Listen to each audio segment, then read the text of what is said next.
આજે આપણે અહીંયા ઇલેક્શનને લાગતા અને ક્રાઇમને લાગતા પીઆઈ અને એનાથી ઉપરી અધિકારીની અહીંયા એક આપણે ક્રાઇમ કોન્ફરન્સ રાખવામાં આવી રહી છે, જેમાં આપણે સૌથી પહેલા તો ઇલેક્શન જે 7 મઈના રોજ છે એની બધી ચર્ચા કરવામાં આવી રહી છે. પોલીસની કામગીરીમાં શું ઓર વધારે ઇફેક્ટિવ કરવાનું, જેમાં ઇલેક્શનને લાગતા અટકાયતી પગલાં લેવાનું, એની બધી સમીક્ષા કરવામાં આવી, સૂચનાઓ આપવામાં આવી રહી છે. અને આ સિવાય જે ક્રાઇમ છે, પોલીસના જે મુખ્ય જે કામ હોય છે કે prevention, detection, investigation of crime અને લો એન્ડ ઓર્ડરનેસ એ બધું જોવાનું, બીજી પણ કામગીરી, એ તમામ કામગીરીની પણ સમીક્ષા કરવામાં આવી રહી છે.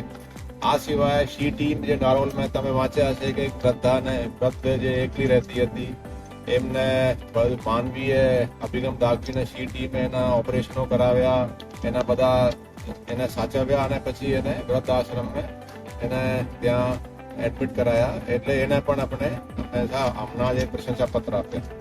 ગુનાખોરીના આપણે જોઈએ તો હું અહીંયા પોલીસ કમિશનર તરીકે 31 જુલાઈના રોજ 2023 લાસ્ટ યર અમને અહીંયા જોઈન કર્યા. અમને લગભગ 9 મહિના જેટલા ટાઈમ થયા છે. હું કહી શકું કે ગુનાખોરી કાબુ હેઠળ છે. અમે પ્રિવેન્ટિવ એક્શન પણ ખૂબ જ ઇફેક્ટિવ લઈ રહ્યા છીએ. મારા સમય દરમિયાન અત્યાર સુધી કુલ 597 એટલે 597 લોકોની આપણે પાસા કરી છે. બીજા પણ જે ચેપ્ટર કેસો રાખવાના 110 તડીપારની પણ કાર્યવાહી કરી છે. હમણાં જોઈએ તો આ વર્ષની આપણે સમીક્ષા કરતા હતા કે જે 3 મહિના થયા છે, ચોથા મહિના અત્યારે ચાલે છે, તો ગુનાખોરી પણ કાબુ હેઠળ છે. તમામ મોસ્ટ ઓફ ધ હેડ્સ હેઠળ આપણે હું કહું, દાખલા તરીકે ખૂન જે છે એમાં 46% ઘટાડો છે 3 મહિનાના ચાલુ વર્ષના, અને આપણે સરખામણી વર્ષના જોઈએ અત્યારે 17 ગુનાઓ થયા છે. ગયા વર્ષે 3 મહિનામાં 32 હતા. આ સિવાય લૂંટમાં પણ 28% ઘટાડો છે. ઘરફોડ જે છે એ રાતમાં જે ઘરફોડ છે એ ચાલુ વર્ષે 90 થઈ છે, ગયા વર્ષે 105 હતી, એમાં પણ 14.2% ઘટાડો છે. ચોરીઓ જે છે એમાં પણ 26% ઘટાડા છે. ગયા વર્ષે 1418 હતી 3 મહિનામાં, આ વખતે 1044 છે, એમાં પણ ઘટાડો છે. મોટા ભાગે બધા જ ગુનાઓમાં અત્યારે ઘટાડો છે. પોલીસ વ્યવસ્થિત અસરકારક રીતે કામ કરી રહી છે.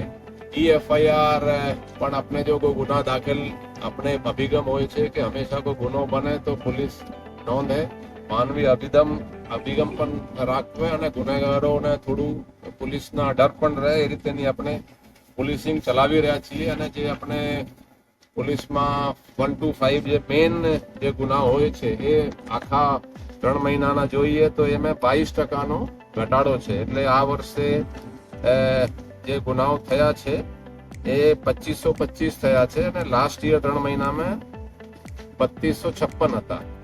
આ સિવાય જે અમે એક નવા અભિગમ ચાલુ કર્યા હતા કે જે દારૂ પીને ગાડીઓ ચલાવતા હોય એના વિરુદ્ધ પોલીસ કાર્યવાહી કરે, એને આપણે ઇનામ પણ આપીએ. એમાં ખાસો આપણે વધારો થયો છે.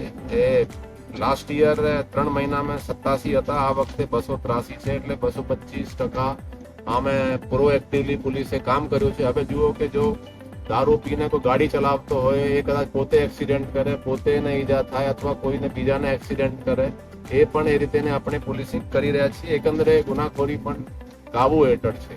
નાસ્તા ફરતાની પણ અમે ખાસ ડ્રાઈવ ચલાવી રહ્યા છીએ.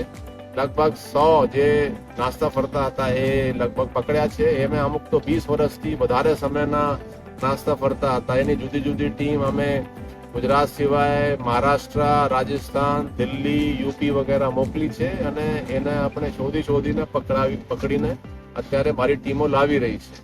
ને ચૂંટણીની આપણે સમીક્ષા કરી રહ્યા છીએ. ચૂંટણીની બહુ વ્યવસ્થિત તૈયારીઓ છે. બધા જે સંવેદનશીલ વિસ્તાર છે એમાં પણ પોલીસ પેટ્રોલિંગ કરી રહી છે. ક્રિટિકલ બૂથની વિઝિટ વગેરે અમારે ડીસીપીઓ વિઝિટ કરી રહ્યા છે. અમે પણ ઘણા બધા બૂથોની મુલાકાત લીધી છે. ટૂંકમાં આપણે કહી શકીએ કે આપણે બધી તરીકેથી સક્ષમ તરીકેથી આ ચૂંટણી માટે તૈયાર છીએ અને બિલકુલ પોલીસ ઇફેક્ટિવલી કામ કરી રહી છે. જે આજની મીટિંગ છે જે મેં અગાઉ કીધું કે પહેલા તો આ ઇલેક્શનની સમીક્ષા, એમાં પોલીસ જે વિઝિટ બૂથની વિઝિટ કરવાની, એની કોને કેટલી વિઝિટ કરી, ક્રિટિકલ બૂથ, વલ્નરેબલ એરિયા જે છે. આ સિવાય જે ઇફેક્ટિવ ચેપ્ટર કેસો મૂકવાના, અટકાયતી પગલાં લેવાના, પાસાની કામગીરી, તડીપારની કામગીરી. એટલે ટૂંકમાં આ છે કે ગુનેગારો ઉપર થોડું પોલીસનો અસર રહે અને ડર રહે ગુનેગારોને. તો એ રીતેની આપણે પહેલે ચૂંટણીની સમીક્ષા કરી. આ પછી જે ક્રાઇમની, જે મેં હમણાં જ વાત કરી, ક્રાઇમના એસેસમેન્ટ કર્યા, ક્યાં ગુના વધી રહ્યા છે, ક્યાં ઘટી રહ્યા છે. અને ખાસ કરીને એ પણ આપણે જોઈએ કે પોલીસ કોઈ બર્કિંગ તો નહીં કરી રહી, એટલે ગુનો બનતો હોય અને ગુનો દાખલ નહીં થતો હોય, એ પણ આપણે બિલકુલ ઈચ્છતા નથી. ટૂંકમાં આ છે કે હાલમાં કહી શકીએ કે પોલીસ ખૂબ જ સારી રીતે કામગીરી કરી રહી છે અને ગુનાખોરી કાબુ હેઠળ છે. મહિલાઓ સામે પણ ગુનામાં ઘટાડો છે. મેં કોઈ એકંદરે કોઈ એવા કોઈ ઇસ્યુ નથી કે સ્પેસિફિક. તો આમાં जैसे बलात्कार ना गुनाओ જોઈએ તો એમાં 15% ઘટાડા છે, 15.6% ઘટાડો છે. અપહરણના જે છે ને, એલોપમેન્ટના કેસો જે છે એમાં જે છોકરી ભાગી જાય એમાં 14.13% ઘટાડો છે. એકંદરે હું કહી શકું કે એ ખરેખર ઇફેક્ટિવ પોલીસિંગના કારણથી અમને દરરોજ આના જે ડેલી રિપોર્ટ આવે છે એમાં પણ ચેક કરીએ, એમાં સૂચનાઓ આપીએ. પોલીસ નાઇટ રાઉન્ડ પણ ઇફેક્ટિવ રીતે કરી રહી છે. એટલે તમે જુઓ તો રાતની ઘરફોડમાં પણ ખાસો ઘટાડો છે. ચેન સ્નેચિંગમાં કહી શકીએ કે બધી જ જગ્યાઓ, બધી જ ગુનાઓમાં ઘટાડો છે. ચેન સ્નેચિંગ 47.7% ચેન સ્નેચિંગમાં પણ ઘટાડા છે. પોલીસ તમે જોશો તો પોલીસ રોડ ઉપર નીકળીને પેટ્રોલિંગ કરી રહી છે અને જે ગુના શોધવા માટે પણ આપણે એફર્ટ્સ કરીએ, ટીમો બનાવીએ કે ગુનો જે છે એ શોધાય. ટૂંકમાં આ છે કે જે મેઇન કામ છે પોલીસિંગનું, એના ઉપર આપણે બહુ વધારે સ્ટ્રેસ છે. ઇલીગલ એક્ટિવિટીઝ પણ ચાલે નહીં, એના માટે પણ રેડો કરવાની, પ્રોહિબિશનની જે રેડો છે, દારૂ જુગાર નહીં ચાલે, નાબૂદ થાય, એના પણ પોલીસ અસરકારક રીતે કામગીરી કરી રહી છે. ને એમાં આ છે કે જે મેં કીધું કે ખૂનમાં જે તમે વાત કરી, તો ખૂનના ગુનાઓમાં ચાલુ 3 મહિનામાં 17 દાખલ થયા, ગયા વર્ષે 32 હતા, એટલે 46.8% ઘટાડો છે. જે તમે વાત કરી કે કોઈ પોલીસ પીઆઈ કે પીએસઆઈ નો જે નામ આવી રહ્યો છે, પોલીસ ન્યાયિક તપાસ કરીને કાયદેસર કાર્યવાહી કરશે.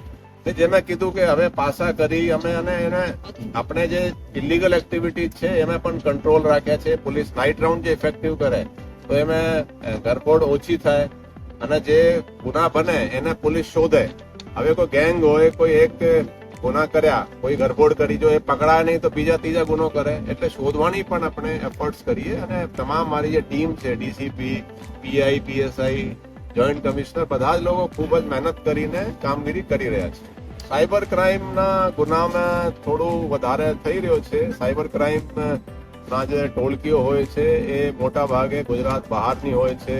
આપણે હવે જ્યારે કોઈ એ મેસેજ આવે, આપણે હું જનરલ જાહેર જનતાને પણ જણાવવા માંગુ છું કે કોઈ આવે કે આપણે આમ લોટરી લાગી છે, આમ મળી રહ્યો છે, તો એ જુઓ કે કોઈ ફ્રીમાં ચાય નથી પીવડાવતું. તો શા માટે આ જે તમારી લોટરીનો મેસેજ આવે છે, કોઈ પણ એવી લિંક ઉપર ક્લિક કરવું નહીં.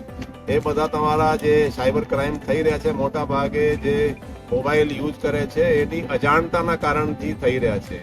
તો એ થોડું આપણે અવેરનેસ, સાયબર ક્રાઇમથી અવેરનેસ પણ આપણે ઘણી બધી સ્કૂલો, કોલેજોમાં જઈને એ પણ આપી રહ્યા છીએ.